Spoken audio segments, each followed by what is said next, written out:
हजरात एक ज़रूरी ऐलान सुनो। मेरे मुल्क सैलाब आया है जिन्हें बड़ी तबाही मचाई हुई है। इस सैलाब की वजह तो हर चीज़ महंगी हो गई है। प्याज 300 रुपये किलो हो गया है, टमाटर 500 रुपये किलो हो गया है, 4000 वाला खैमा 15,000 रुपये का हो गया है। इस तरह सारिया चीज़ों दी कीमत 5-6 गुना हो गई ने। मेरे पाकिस्तानी भराओ, ये तुहाडे वास्ते एक सुनहरी मौका है।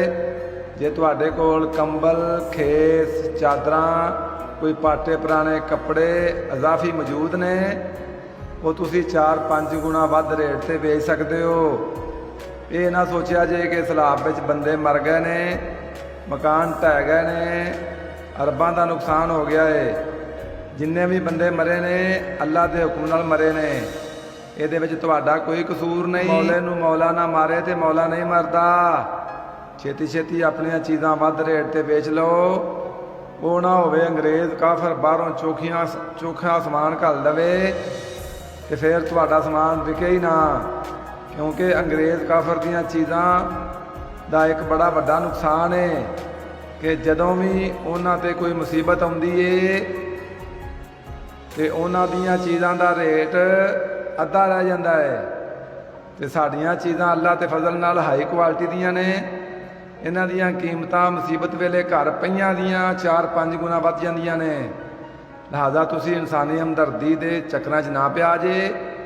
इस मौके तो फायदा उठाओ तो नाले उमरे भी खुले हुए ने। इस कमाई नाल तुसी उमरा भी कर सकते हो। ये सैलाब रोज़ रोज़ जे आउणा, फिर साल बाद मौका मिलना जे।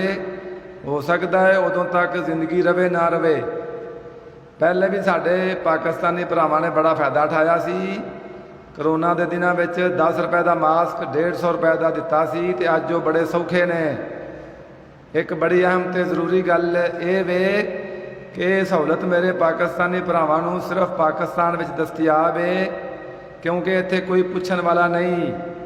किसी होर मुल्क में जाके चवल ना मारिया जे, लित्तर बड़े पैणगे, क्योंकि उत्थे आफत नूं आफत समझिया जाता है, कारोबार नहीं।